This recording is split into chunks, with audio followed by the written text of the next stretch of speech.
Powered by the Montana Television Network. This is the Noon News from Montana's news leader. Good afternoon, and thanks so much for joining us here on the Statewide Noon News. I'm Samantha Sullivan. Well, neither President Trump nor Democrats in Congress appear any closer to a compromise that will end the 32-day-old partial government shutdown. And that means hundreds of thousands of federal workers will soon miss another paycheck. Mola Lenghi has more details from the White House.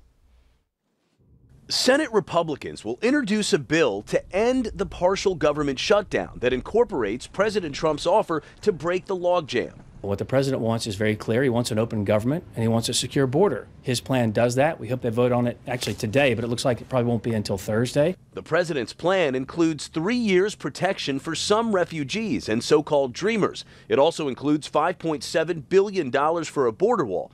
Democrats are demanding the president reopen the government before negotiations on border security can begin. The president has drawn his own line, tweeting, "Without a wall, our country can never have border or national security. The Dems know this, but want to play political games. Must finally be done correctly. No cave." They're still not talking to each other. They're just talking at each other, and both sides have rejected the other side's proposals as complete non-starters. A deal would have to be reached by midnight tonight in order for federal workers to receive their next paycheck on time. There is no sign that'll happen. No pay, no work! These federal workers in Arkansas say another missed check could have dire consequences. By this coming week, you know, people may be out of their home because landlords may or may not say, okay, we'll wait for our money. And resentment over the political stalemate is growing. Quit using us as your pawns. Get down to your work that you're supposed to be doing. Polls show a majority of Americans disapprove of how the president and both parties in Congress are handling the shutdown. Mola Lenghi, CBS News, the White House.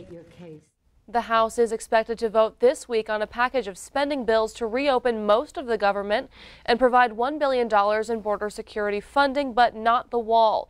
The Senate will not vote on that plan because the president says he will not sign it.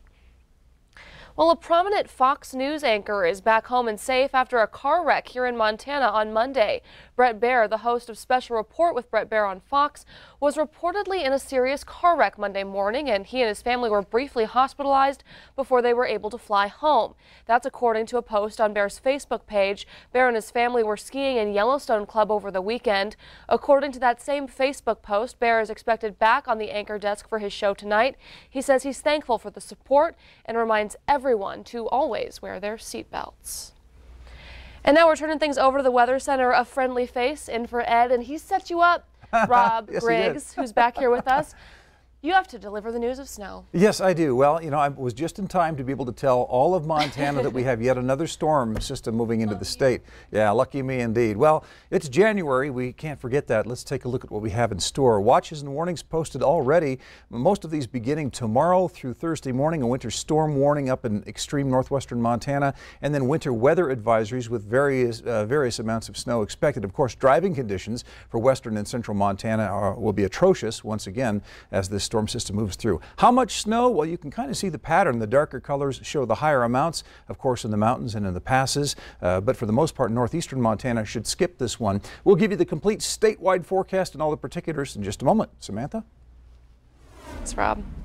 Republican Senator Mike Cuff from Eureka is proposing a legislative resolution to urge lawmakers in Washington, D.C. to pass legislation to delist the grizzly bear. The measure would also encourage Montana's congressional delegations to do the work to make it happen. Cuff believes grizzly bear populations have recovered enough after spending years on the endangered species list.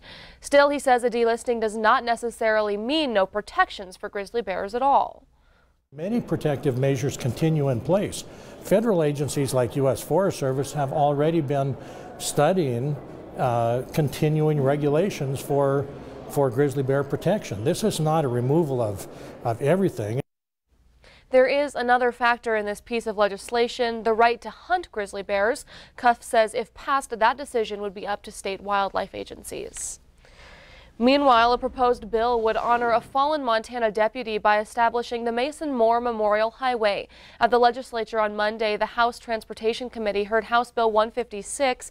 It would establish U.S. Highway 287 as the Memorial Highway. Moore was a Broadwater County Sheriff's deputy when he was shot and killed in the line of duty in May of 2017. A sign would also be installed at mile marker 109 where Moore died, with his name, date of passing, and badge number.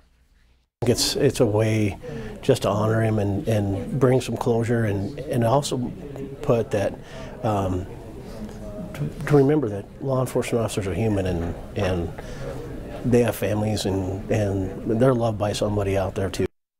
The committee voted unanimously to advance that bill. In other news this afternoon, a finalist for the Great Falls Schools superintendent position has dropped out of consideration. According to Great Falls Public Schools, Gregory Nean of Wisconsin withdrew his name over the weekend, saying he didn't feel the district was a good fit for him at this time. The Board of Trustees was supposed to hold a second interview with Nean and finalist Tom Moore on Thursday. Now only Moore will have that second interview. The Board of Trustees says following the interview they will likely make their final decision. The interview is open to the public and will be held Thursday at 5:30 in the Aspen room of the district office. And a new flight service is announced in Billings. Frontier Airlines will come back to Billings Logan International Airport, offering service between Billings and Denver. Officials say the new service is a win-win for the airport, the airlines, and for the community. Fares will start at $39 each way, with flights beginning on May 30th. The airline will offer 3 nonstop flights a week. Currently, United flies 4 nonstop flights daily between Denver and Billings. Well, thank you so much for joining us here on the Noon News. Coming up, independent voters having a huge effect on our November elections here in Montana. We dive into what influenced voters when we come back. But first, Rob is in with a full look at the forecast. We're back in just a minute.